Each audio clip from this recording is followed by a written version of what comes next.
Hello everybody and welcome back to Operation Logistics, where last episode we got ourselves some urban versus rural tiles generating here, and as you can see we've got some issues. There are a few performance issues going on right now. I'm not sure why. We're suddenly hitting some huge batching issues. Were we hitting these last episode? I just hit play and just now noticed that we're having some frame rate issues. Interesting. Interesting.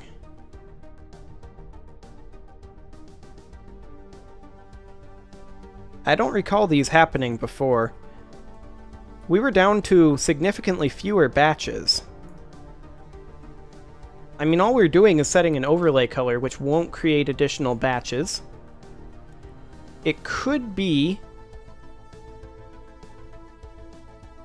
that it has something to do with the change to one of these materials that I made right at the end. Maybe.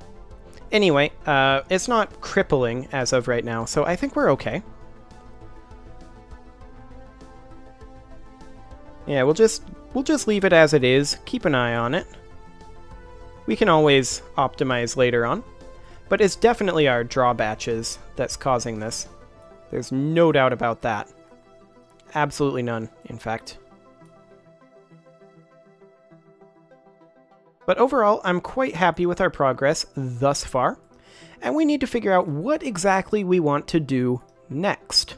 Well, there are a few things we could do. One, we could batch all of these. That is to say, we could only generate essentially one tile worth, and then just swap it in and out. That is certainly a possibility. I would be interested to see... Let's pop up our hex prefab here. Hang on, that's our hex mesh, not our hex prefab.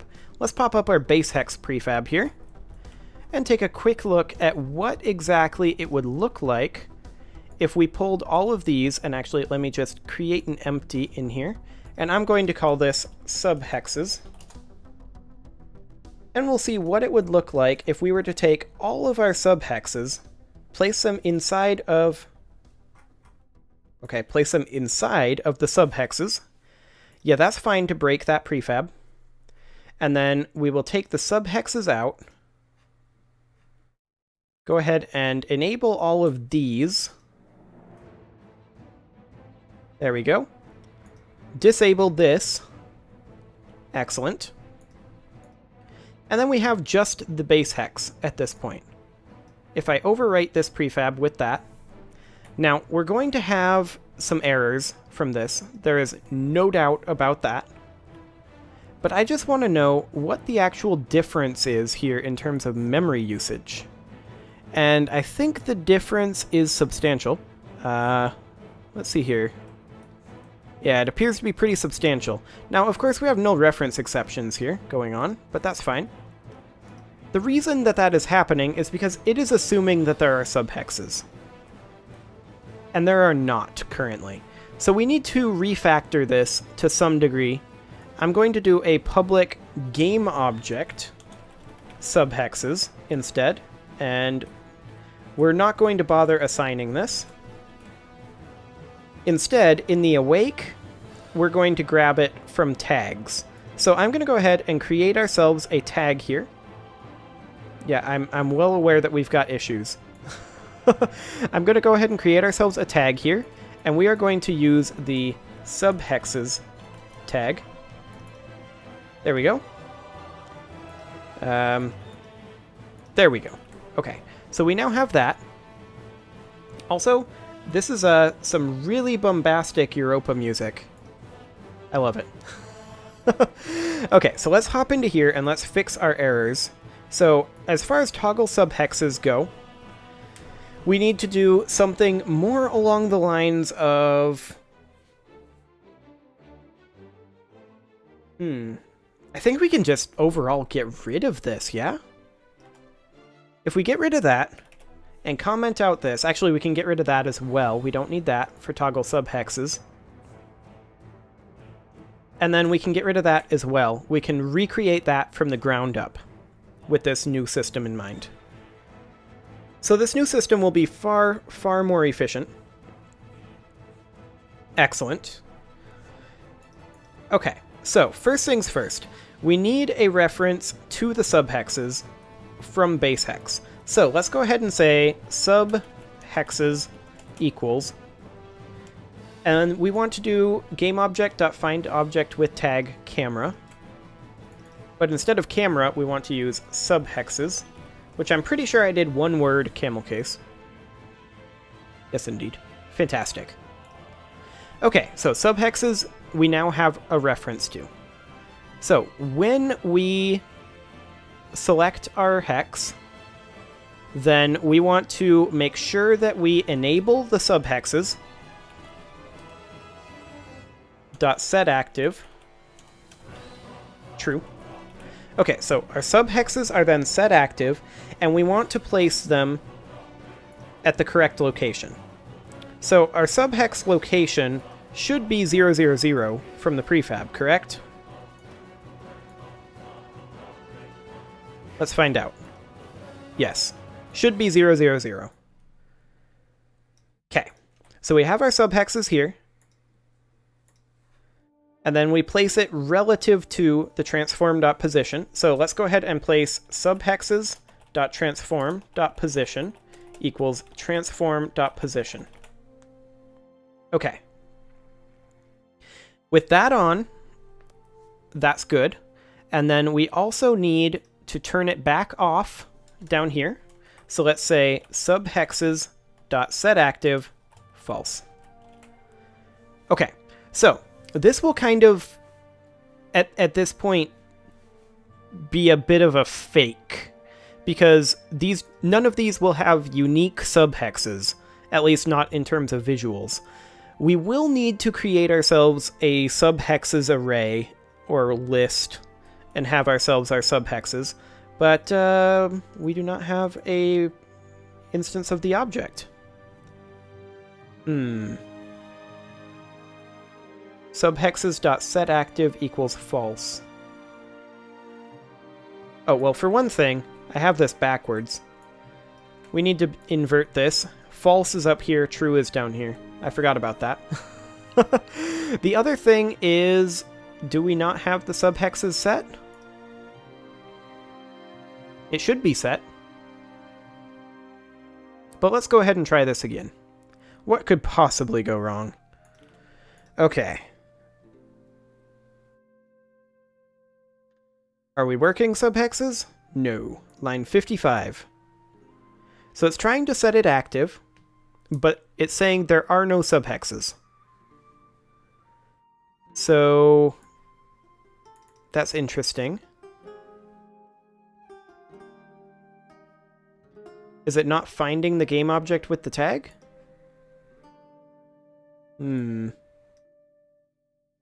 Subhexes. Tag. Subhexes. I wonder if it only finds active objects.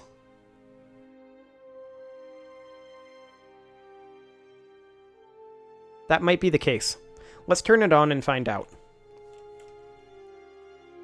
If that's the case, then after we generate the map, we could turn it off again. Okay. So, it is placing too low, that's for sure. But it is placing in approximately the right position. Well, not approximately. It is, I believe, in exactly the wrong position. It should be up here. However, I believe that's because, yeah, all of these are marked as static. We need to unmark these as static. There we go. Okay, let's see how that works. So, they're currently active, and they're currently down in there. Excellent. So we've got ourselves a nice bit of trickery here. Fantastic. I like it a lot. And of course we can't zoom to this down here. As far as our batching goes, I'm not sure why we're not batching. Let's actually pop open our... Where are we? Analysis? Let's pop open our frame debugger here. And let's enable this and see why we're not batching these. Rendering different meshes or submeshes with GPU instancing. Okay. So do we need GPU instancing off for our materials? It's a possibility, I suppose. Not sure why it was working before, though. That, it improved things, I think, slightly, but it's not exactly where I'd like it to be. So, okay, let's pop open...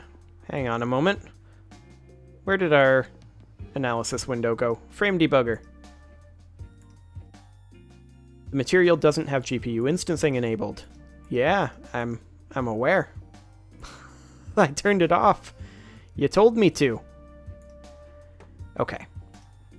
Let's turn these back on. Let's check that this is still marked as static. Indeed it is. Okay, we don't need Unity. We don't need Blender. We do need Unity. I mean, we'll need Blender eventually. But for right now, we don't need Unity. And by Unity, again, I mean Blender. Okay, so let's pop open our frame debugger. There we go. Okay. Oh, we're way out here right now. Unpause, please. Okay. Enable. Fantastic. Now we can see our draw batches. Rendering different meshes or submeshes with GPU instancing. Okay, so it is being instanced at the GPU level, I believe. Or something. I'm not sure. Anyway, we can get back to that at another time. I would like to solve that particular issue, but for right now, it is what it is. Now, one thing we could theoretically do, now that I'm thinking about it, is we could make it so that all of our... So we don't actually have to change the water. Let's go ahead and do that, actually. I just figured out a way to do that. So let's go ahead and in our hex manager, let's not change our material at all. Now it is going to change the color for the water still, so we are going to see differentiation. It's just not going to actually enable the scrolling of the water. And you can see it didn't change the smoothness either. Now that's something we can maybe think about later on. But as of right now, I mean, that didn't even solve the batching problem there. That's intriguing.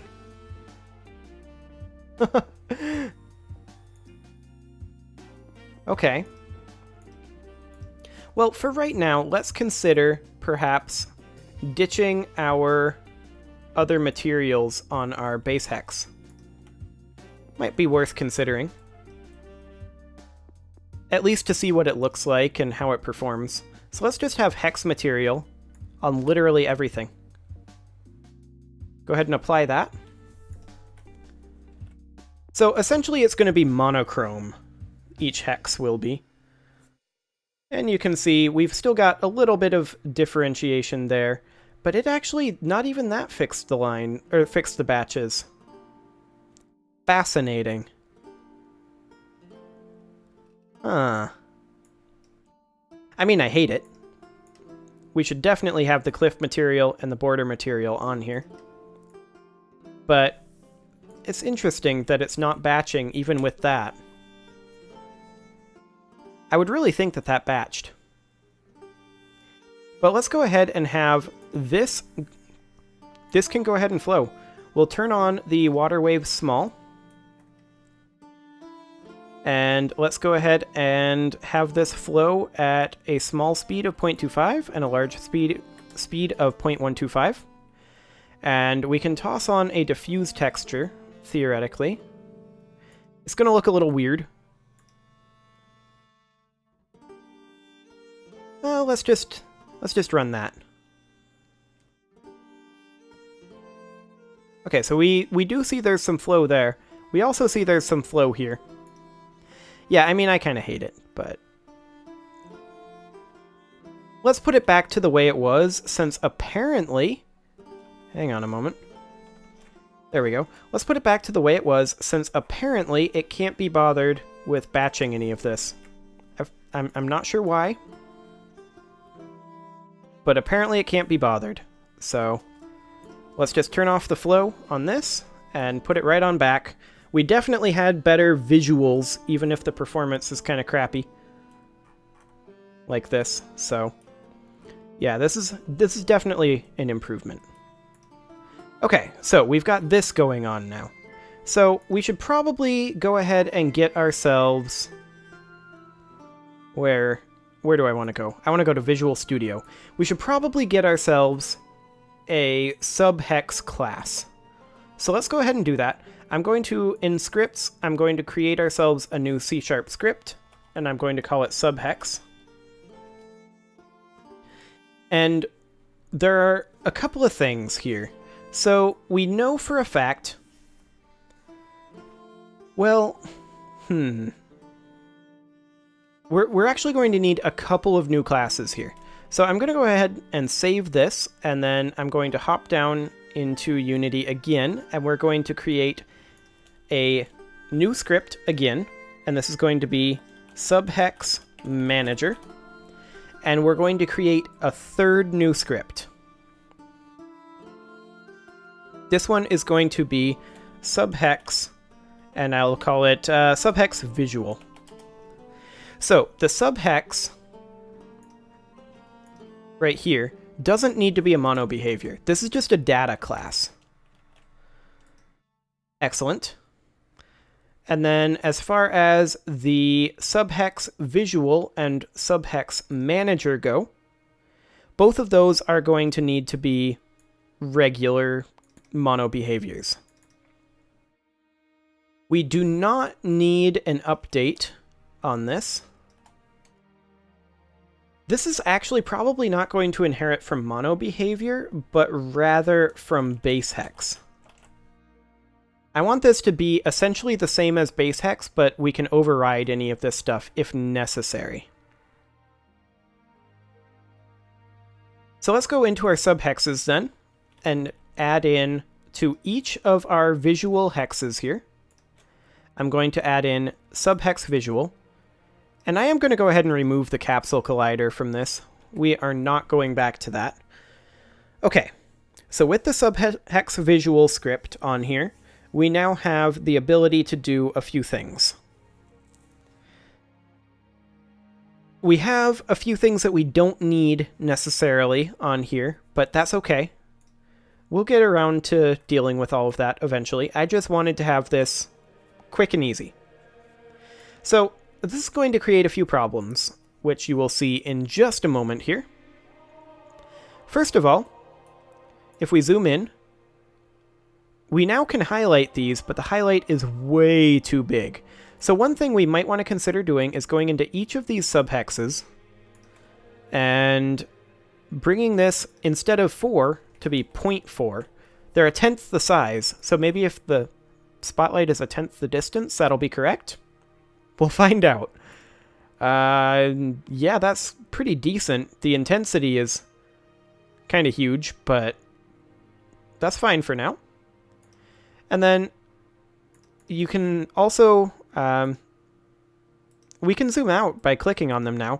If we click on them again, we won't zoom in on them further, which is fine for right now. No reference exceptions. To manager, right. Of course. Yup, that would have a no reference exception. Because the manager is actually assigned when the other hexes are created. That's okay. We'll leave that there for now. That'll be a null reference exception. We knew that we were going to have some going into this. However, I'm going to go ahead and in the base hex, I'm going to create a list, public list not game object. What am I talking about? This is going to be a list of subhexes, and I'm just going to call it subhexes equals new list subhex. Can we initialize a certain capacity? We can. 73. There we go. We already called it. Right. Subhex visual.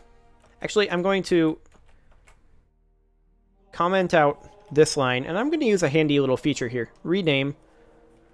And I'm going to rename it to subhexes, or subhex visual. There we go. Fancy. Now I don't have to do anything because I'm lazy. Okay, so we have a list of subhexes within our base hex. And this will be used to store data. However, for right now, we'll need to figure out what exactly data needs to be stored here. And I don't know the answer to that. However, this data will be used to populate our visuals so that we have the correct information. And we're going to need to make sure that we have our subhex manager set up. We aren't going to do a start or update here either, but we are going to do a public list of subhex visuals. And this is just going to be, we'll call this one subhexes. That'll be fine. Equals a new list of subhex visual. Fantastic. And this will also have a capacity of 73. Actually, we don't even need to do that. We can assign this in here. So in our subhexes object here, let's go ahead and put on our subhex manager. And we will then apply all of... Nope. We will click the lock up here to lock the inspector. And then apply all 73 of these map hexes into the subhex list. Fantastic. 73 elements. Now, as for the order that they're in the order that they are in. It is what it is. We'll need to have some adjacency information and things like that later on, but for right now, this will be just fine. I just want to make this all work, essentially. So, when we create our hex, our base hex here, we should probably consider that we need to build ourselves a list of subhexes. And for the subhex visual, I'm going to have this no longer inherit from base hex. I'm going to have this be a mono behavior because I want it to act fundamentally different, and there are things in base hex that we don't need. There are things in base hex that we do need, like this here. All of these functions are things that we need. So we'll go ahead and steal that. And then as far as our things that we start with, we're going to need access to strategy camera. We're going to need access to hex manager. We're going to need access to highlight and light script. And I think the mesh filter as well. So let's go ahead and paste these in here, and we'll grab the mesh filter. And then we will also grab our awake function here. And some of this we will need, some of this we will not. For example, subhex visual and rend. We don't need those. The rest we kind of do. And what about the manager? Well, it's a good question, isn't it? I think we do need that. So we'll say manager equals game object dot find object of type. Hopefully this won't take too long. Hex manager. If it does, we can set up a tag. But it should be okay. Now, as far as subhex visual, we can just do parent instead. Well, transform.parent. There we go. Can't do a set active? Oh my. Transform.parent.gameObject, I guess? Yep, that's what we gotta do. Okay, so we don't need that. We don't need that. Excellent. As far as our offset goes, we are going to need a slightly different offset, aren't we? Yep, we are indeed. So let's have ourselves our offset of 0.4f. Excellent. And we don't have a classification. We may want one of those later on. So let's get ourselves a classification. There we go. Excellent. And we're trying to convert that. Right. Let's just completely comment out all of this for now. We don't need to zoom to a subhex for the time being. That's not something we'll need to do immediately. So let's just go ahead and comment that out, and we'll just be able to right-click on it to zoom out. And that'll be good enough for now. Okay, let's make sure that this works. Theoretically it should, but we've kind of cobbled it together with copied and pasted parts. Yeah, that seems to work perfectly. Fantastic. Okay, well, it's time to put a cut in here, but next episode, we will work on generating the subhexes for each of these tiles, but to do that, we may need a little bit more.